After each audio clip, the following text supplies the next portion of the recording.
Okay, guys, so tonight, whatever, I have had a lot of questions about Detroit two-stroke diesels and RC cars. RC cars are diesels, apparently. Well, I've already made that discussion clear that they're not, but the supercharged end of that subject, which people say, well, I bought a supercharger for my RC car, it should be supercharged two-stroke. Well, it doesn't really work that way, and I'll show you why. And a lot of people say, well, they're a two-stroke engine, like this chainsaw top end, which we'll talk about shortly, and this big red engine, which we'll talk about, as well as this four-stroke, which we'll talk about.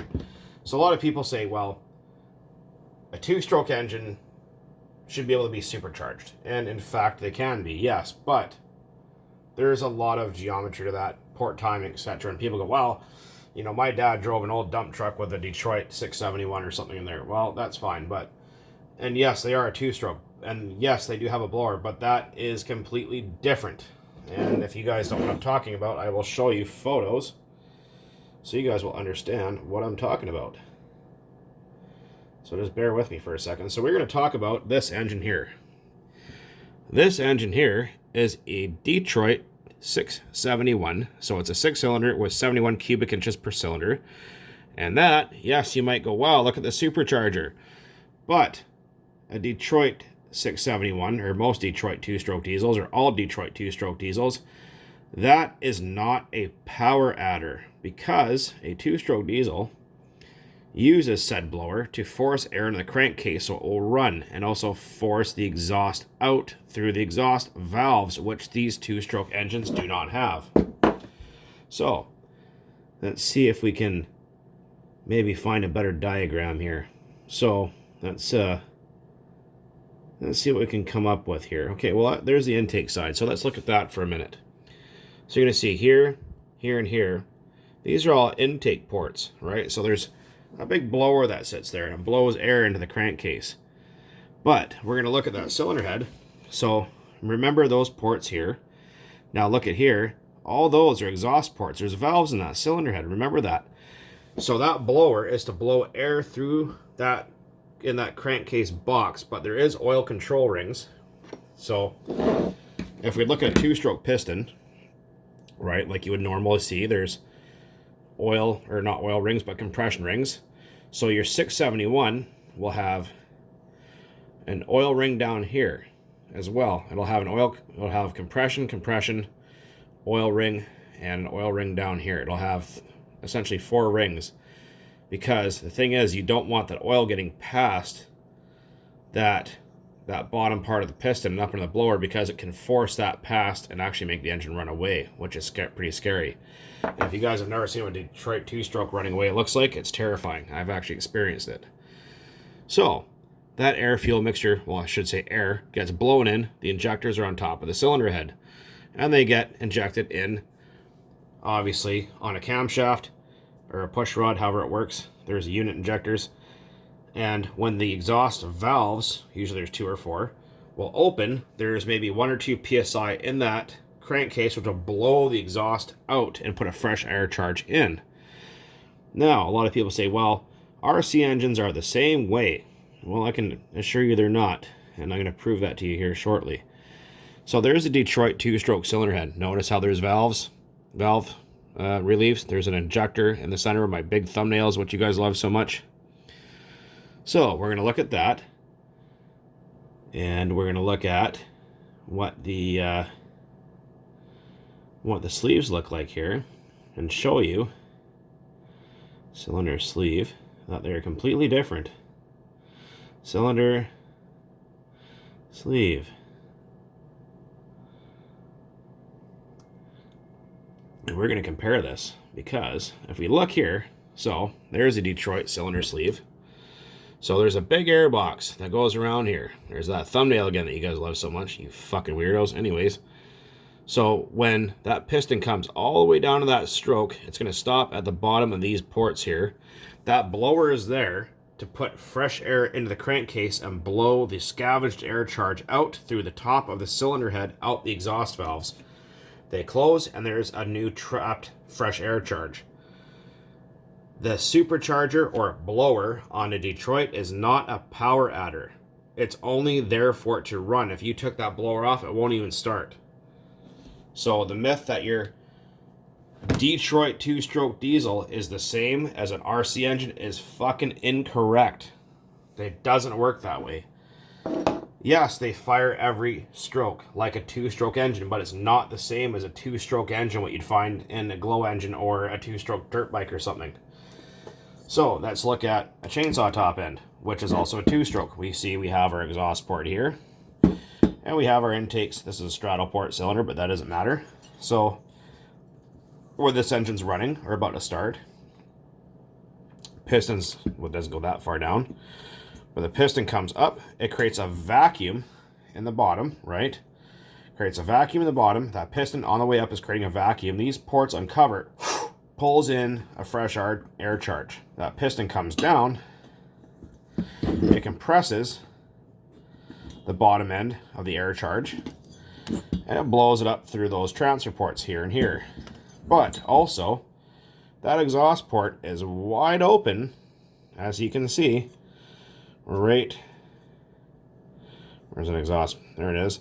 So you can see the piston, and that exhaust port is wide open at the same time as those transfer ports are. How in the fuck are you going to create a trapped airspace there when you have boost that's going to come up the exhaust ports? There's no exhaust valve to seal it, right? So you're going to remember, a normal 2-stroke, like your dirt bike motor chainsaw, it draws the fuel air mixture into the bottom, right here in the back, or depending on if it's case read or however it's set up, because 2-strokes can draw from pretty much anywhere.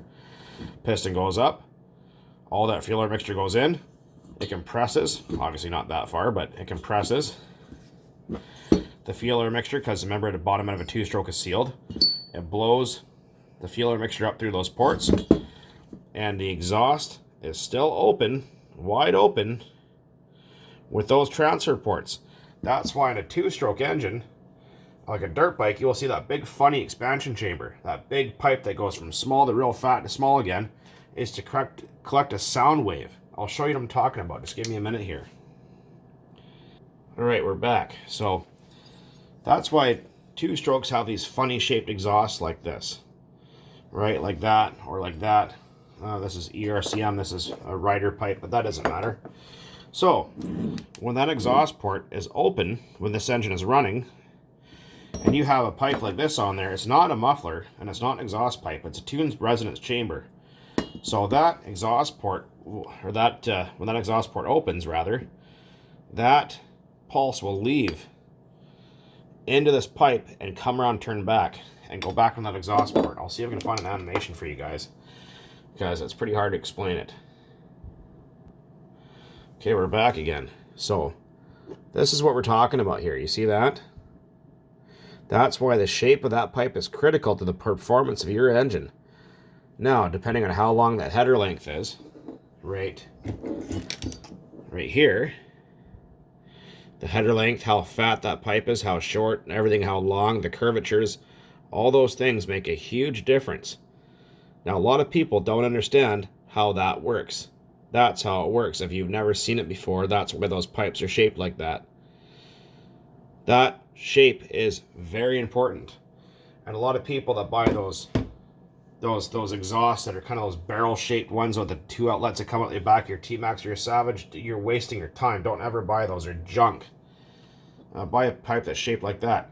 But also, what we're going on about here is supercharging. So people go, well, that's a chainsaw top end, Bug 404. Well, that is true, but that's also a different induction method. That is piston ported. Right here, we're going to talk about bottom injection.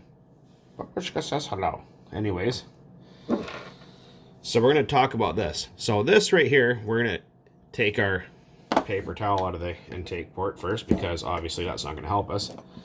But we are going to look at, we're going to turn that crank. We're going to see crankcase vacuum, that opens. And we're also at compression at that time. And then bam, that closes again, right? So that crankcase right here, obviously the fuel air mixture goes through the center of the crank, that big hole. And there's going to be pressure in here. So when that piston is moving downwards, you're compressing the fuel air mixture that's in here. But look at what happens when we do that. Remember what I was saying on the top end of the chainsaw? That piston moves down. Oh boy, look at that. You see those ports in there? They're all open. See them in the back? The transfer ports? So tell me exactly how this engine is supposed to trap boost to make performance when all those ports are open like that. Right? You can see them in the top there. Look. That big one's the exhaust port, and you can see all those transfer and boost ports. Oh, they're all open. So if you did manage to, say, make 2 pounds of boost, that crankshaft opens, you catch your boost that's in the bottom end. As soon as that piston comes down and covers those transfer ports, where's it going to go? Out your exhaust port. And it's also going to take your fuel air mixture with it. So those RD Logics, or whatever the hell that company's called, which should be put into business for selling apps like garbage, they lied to you. They stiffed you. They stiffed you big time if you bought one of those. They don't do anything. You can't boost these engines because the port timing is incorrect. It does not work that way. You can't. And I hate to see this happen, because the thing is, they'll sell you those barrel-shaped exhausts with the 2 outlets that go at the back of your truck. But the problem is, like I explained before, that, and you've seen it in the video, that sound wave has to come back in order to make your 2-stroke, which these are 2-stroke engines, perform properly. When you have that there, you lose your exhaust return pulse. That's gone. It doesn't fucking exist. You lose performance, you lose resonance, you lose everything. It's gone. That's it. Finished. It's over. Junk. Then you add superchargers in it. You lose your, if what little boost it makes, if any at all. It's just a game. It's losses. There's no gains to it. And I wish people would realize that. They go, oh man, I put nitrous on my engine. I put superchargers and a 2-stroke better nitro engines. Well, I hate to break it to you, but there's also no such thing as a nitro engine. They don't exist. These, which is the same as what I showed you, or these, or these right here, that's a 4-stroke. There is no such thing as a nitro engine. They do not exist. It's a term coined by the people who have added nitromethane to the glow fuel, which is methanol and oil, as nitro fuel. Then it became the nitro engine, but there's no such thing as a nitro engine because they run on glow fuel that just happens to be nitrated to make them perform and tune better. Does that make sense? I hope it does. But people will say, well, what about 4-stroke superchargers? Yes, in fact, actually OS did have a 4-stroke supercharged engine, but it's a 4-stroke. It actually has valves, and in the back there was a big, what the hell was that called again? A root style blower supercharger in the back of here, not this engine, but a different one, where it actually had this big, huge supercharger in the back that was gear driven off the crank. That actually force feed the engine. And did it work? Actually, it worked very well, but that's also in a 4-stroke. So when the intake valve opens, it can trap the boost, blow up the fuel air mixture, and set it out the exhaust. Also, if you didn't know, OS actually had electronic fuel injection on some of these engines, and they still do, believe it or not. So you might want to look into that if you fly airplanes. But people say, well, there's no difference between this and, say, a 2-stroke chainsaw engine. Well, they're both 2-strokes. They both do the exact same thing, just a little differently designed. So if someone goes, well, I have a 2-stroke, fuck nitro. Well, do you not understand how these things work because these are a 2-stroke engine? Just because they run on a fuel that happens to be mixed with nitromethane does not make them a nitro engine. Just putting that out there. But like I keep saying over and over again to people that seem to not understand for whatever the fuck reason, because Uncle Ned told you so. When the exhaust port and the intake ports are all open at the same time, where is that boost going to go? Out your exhaust with your fuel air mixture, making it run lean. And back to the nitrous oxide story, which people go, man, I put nitrous on there. I put nitrous on everything. Nitrous oxide, well, although it is a great chemical supercharger, which that it is, which people don't understand how it works, but people also use blue window washer fluid for racing, for upping the octane rating under boost for turbocharged race cars and whatnot. and it actually works quite well. But nitrous oxide is an oxidizing gas, which also makes you feel funny, but don't ever fucking inhale that kind of stuff. If you do, you might pass away because it's not the same stuff they give you in the dentist office or when you're giving birth. So please don't be stunned, all right? Don't let Uncle Ned tell you otherwise. Shout out to Uncle Ned's. But so a lot of people say, well, man, Bug 404, I got nitrous and superchargers. Well, for one, we've already explained why they don't work. Two, the nitrous. When you add boost to any engine, or if it's cold outside or the air is more dense, because obviously we know when the air is more dense, when it's cold outside, there's more oxygen. That means there's more air density, means you need to burn more fuel. When you add a chemical supercharger like nitrous oxide, you have to burn more fuel. If not, the engine will go dead lean and bad things happen. It's like a cutting torch inside your engine, which you do not want. So how it works with these things is, let's explain with this one because it's all put together. By the way, if anyone knows the rear bearing size for this engine here, this Serio 27, please leave it in the comments. I'm trying to find parts for it for a friend of mine. But anyways, so we have a spray bar of nitrous oxide, you know, little whipped cream cans, whichever needs to, never mind. Anyways, so we have a spray bar, sits like this, right? So we're going to go, oh man, I'm going to beat that guy over there, man. I'm going to fuck over his total, his big red 4.6 is no match for me. I got nitrous. So you're cruising along, you hit wide open, you hit the nitrous button, kills itself. Kills the glow plug, engine heats up to like 400 degrees. Problem is, you're going to open this high-speed needle right here. You're going to open it a lot. So when you're driving around at normal, when you hit, the, like when you're doing a break-in cycle and you hit it for full throttle, and the engine's like, and it won't accelerate, you hit the nitrous, it'll fucking scream its guts out. Like it's tuned beautifully. It'll sing like an angel all the way up into the gods. And as soon as you let the button off, guess what? Brrr. Again, because there's not enough fuel. You have that huge, rich, fat tune. The engine runs cold as hell. You introduce all that nitrous. That thing lights up like a firecracker and takes off. As soon as you let off the throttle, it's back rich, puking again. It will run as good as if you tune it properly only for a few seconds, so you're wasting your time. Do not bother. It doesn't do shit. If nitrous and superchargers actually worked as well as these idiots said they did, like the dick behind the screwdriver, pro racers would be using them. Pro pullers would be using them in their glow engines here. Airplane guys would be using them for extra torque to get off the ground with these things. And you guys have actually seen this thing run. It runs really nice. OS FL70, by the way. So it's 11cc 4-stroke from the 80s. But anyways, it's just, a lot of people go, wow, man, I put this in that goofy fucking, that RB concept, that funny barrel-shaped exhaust as the two outputs in the back. No, don't do that. This is a 4-stroke. It's designed to run with exhaust like that. It doesn't need a return pulse. It has a crankcase pulse and one from the exhaust to operate the fuel tank and the carburetor properly. So don't worry about all those extra lines there. That's completely different. But especially when you see something like, oh, I don't know, like a Nitro Rustler or something, or Nitro Sport, and it has the little TRX, little 15 engine in it, and it has a big rubber plastic exhaust that's like 1.5 miles long. That'll kill every ounce of power it freaking has. Go and find yourself the little blue short aluminum header and put one of these pipes, these Rick Ryder pipes, on there on your little 15. It'll wake it right up like you wouldn't believe.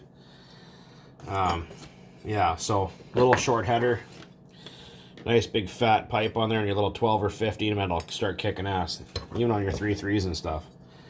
But yeah, as far as all that racket about, oh, my nitrous 3.3 and my turbocharger 3.3 and my supercharger 3, whatever the fuck, don't even go there. I mean, well, man, I put this dual barrel exhaust on my truck, and it's super loud and it has all kinds of power, but oh, it's hard to start. And remember what I showed you guys before.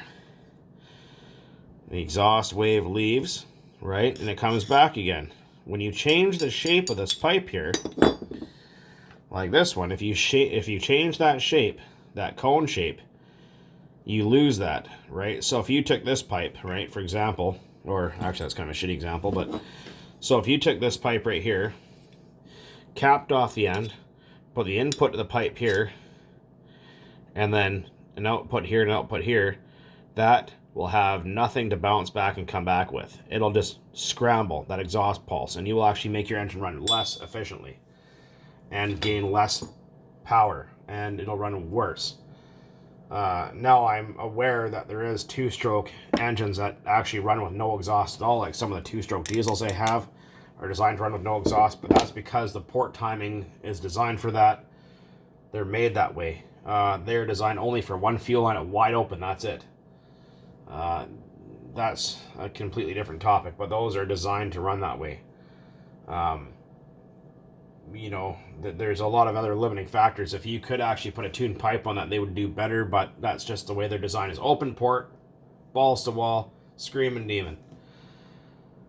But as far as running your car without an exhaust or taking the pressure line off, run without it, you know, all this stuff and Superchargers and Nitrous, don't fucking listen to those idiots. Don't be a Gary. Shouting at all the Garys out there, but don't, you can, well, be like that. Be smart. It doesn't work like that, so.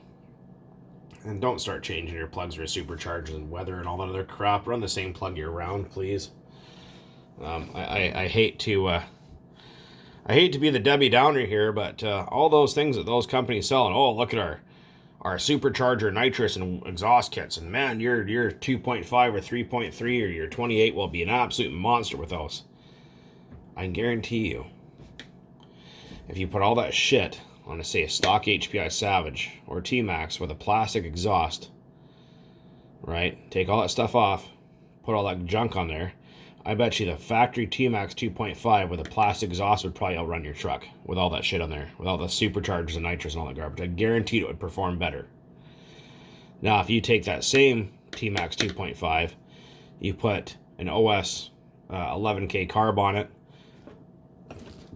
one of these pipes, or one of these pipes, and run a good 30% nitro, not that 33% because it's often 16 to 20% oil, which is pointless. It's just heli fuel. Run a good 39 blend, 30% nitro, 9% oil, and your buddy's got all that nitrous and superchargers and all those weird pipes and shit on there. You pull up with one of those pipes and that fuel, you will freight train the guy, and he'll be pissed off at the fact that he went and spent all that money for nothing. I can guarantee you. And by the way, yes, the 2.5 engine, the 2.5 Traxxas 2.5 with a 3.3 crank in it, add a Rick Ryder pipe to it, or an ERCM pipe when Robin starts making them again, and a good 30% fuel, and you go out there and start freight training shit. So anyways, guys, as always, thanks for watching, and I hopefully that explained and crushed the bullshit. And as always, keep on burning nitro out there. Later.